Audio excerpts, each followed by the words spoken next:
8 दलों के 9 विपक्षी नेताओं ने प्रधानमंत्री मोदी को पत्र लिखा, उसमें अरविंद केजरीवाल, भगवंत मान भी शामिल है और एक तरह से मनीष सिसोदिया की जो गिरफ्तारी हुई थी उसकी भर्त्सना की गई है। साथ में गवर्नर को लेकर जो चुनी हुई सरकार के कामों में हस्तक्षेप का आरोप लगाया है। किस तरह से आप देखते हैं इसे? देखिए, देश के 9 बड़े विपक्षी नेताओं ने, जिसमें 4 सिटिंग चीफ मिनिस्टर्स हैं, 4 फॉर्मर चीफ मिनिस्टर्स हैं और एक सिटिंग डिप्टी चीफ मिनिस्टर हैं, इन 9 बड़ी हस्तियों ने आज माननीय प्रधानमंत्री जी को एक खुला पत्र लिखा है और उस पत्र में ये बात पूरी मजबूती से माननीय प्रधानमंत्री जी के सामने रखी है कि हमारा देश आज भी एक लोकतंत्र है, लेकिन इस लोकतंत्र की जो बुनियाद है उसे लगातार हिलाए जाने की कोशिशें की जा रही हैं।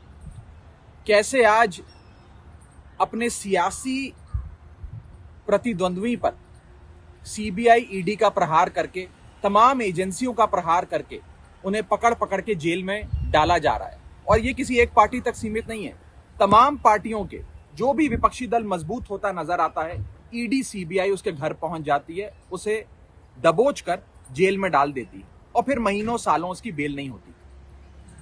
इसके साथ साथ ईडी, सीबीआई की कार्यप्रणाली पर भी एक बहुत बड़ा प्रश्न चिन्ह है।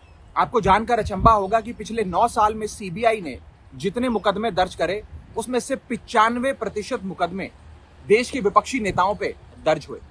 इन्फोर्समेंट डायरेक्टरेट ने, ईडी ने यूपीए काल के समय 112 जगह पे मात्र रेड करी थी, लेकिन एनडीए यानी कि प्रधानमंत्री मोदी जी की सरकार के दौरान, यानी कि 2014 से लेकर आज तक 3000 से भी ज्यादा जगहों पर रेड करी। और ईडी से जब पूछा जाता है कि आपने इतनी रेडें करी, इतने मुकदमे दर्ज करे, अंत में कितने लोगों को कोर्ट ने कन्विक्ट किया, यानी कि कितने लोगों को कोर्ट ने दोषी करार दिया, तो पता लगता है कि 0.05%, 0.05% भी कन्विक्शन रेट ईडी का नहीं है। आप लोग जो सवाल उठाते हैं मनीष सिसोदिया की वो गिरफ्तारी हो या एलजी का काम हो, उसके पीछे कहीं ना कहीं आप लोग सीधे तौर पे प्रधानमंत्री को दोषी मानते हैं, तो फिर उन्हीं को पत्र लिखने का क्या मतलब आज क्या उद्देश्य? तमाम मुख्यमंत्री जिनको देश की जनता ने चुना है, जिन लोगों की वोट की ताकत से ये मुख्यमंत्री, ये पूर्व मुख्यमंत्री एक सरकारों में रहे हैं, सरकारें चलाई हैं, आज ये अपने ही देश के प्रधानमंत्री से एक अपील कर रहे हैं कि एजेंसियों का दुरुपयोग छोड़ दीजिए, एजेंसियों को इंडिपेंडेंट तरीके से फंक्शन करने दीजिए। और ये सारी जो कवायद है ये ईडी, सीबीआई तक लिमिटेड नहीं है। आप देखिए, इस देश में गवर्नर और लेफ्टिनेंट गवर्नर के दफ्तर का दुरुपयोग कर जो एक कॉन्स्टिट्यूशनल ऑफिस है उसका दुरुपयोग कर पॉलिटिकल स्कोर्स को सेटल किया जा रहा है और हर कोशिश की जा रही है कि विपक्ष को कमजोर किया जाए, खत्म किया जाए। आप विपक्ष लड़िए, आप सत्ता में हैं, लड़िए, लेकिन चुनाव के रण के मैदान में लड़िए। एजेंसियों का इस्तेमाल कर गवर्नर के दफ्तर का इस्तेमाल कर आप केवल विपक्ष को ही खत्म करने की कोशिश नहीं कर रहे हैं, इस देश की लोकतांत्रिक बुनियाद को हिला रहे हैं। हमारे basic structure of the constitution में भी लोकतंत्र की बात होती है। अगर उस लोकतंत्र की नींव ही हिल जाएगी तो इस देश में लोकतंत्र सिर्फ नाम का रह जाएगा। और इसी के साथ साथ मैं आपको एक महत्वपूर्ण बात बता दूं कि आज इन तमाम पार्टियों की 9 की 9 जो बड़े विपक्षी नेता हैं, इन सबकी विचारधारा अलग हो सकती है, ये अलग अलग रीजनल पार्टीज को रिप्रेजेंट करते हैं, लेकिन इन सब रीजनल पार्टीज, इन सब आइडियोलॉजीज को बनाकर हमारा प्यारा भारत देश बनता है।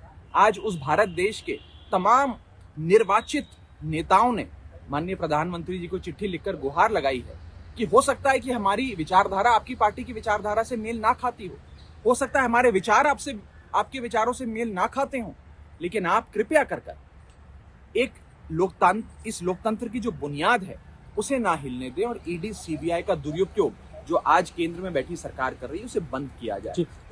सारे नेता मनीष सिसोदिया जी के अरेस्ट को लेकर बहुत चिंतित थे। मनीष सिसोदिया जी उस शख्स का नाम है जिसने 18 लाख बच्चों की जिंदगी, उनका भविष्य बदल दिया, सुनहरा कर दिया। आज सिर्फ आम आदमी पार्टी के लोगों में रोष नहीं है, सिर्फ दिल्ली के लोगों में रोष नहीं है, मनीष सिसोदिया जी के अरेस्ट से देश भर की आवाम में रोष है, तमाम नेताओं के मन में रोष है और इसीलिए आज सबने एक साथ आकर ये पत्र माननीय प्रधानमंत्री जी। लेकिन आपके हिसाब से चिंतित विपक्ष में लेकिन कांग्रेस तो कहीं नहीं है, न लेफ्ट पार्टी है, जो देश की 2 बड़े विपक्षी दल हैं। नहीं, उनका भी साथ हमें प्राप्त है। ये मात्र एक चिट्ठी के माध्यम से हमने माननीय प्रधानमंत्री जी को ये सारी बातें उनके संज्ञान में लाने का प्रयास किया है। तमाम पार्टियां, सारी इस मुद्दे पे कांग्रेस का समर्थन है आपको? किसी से बात नहीं, सब साथ है, तमाम फोरम्स पे सब साथ होते हैं। मैं किसी एक विपक्षी दल पे व्यक्तिगत तौर पे कोई कमेंट नहीं करना चाहूंगा।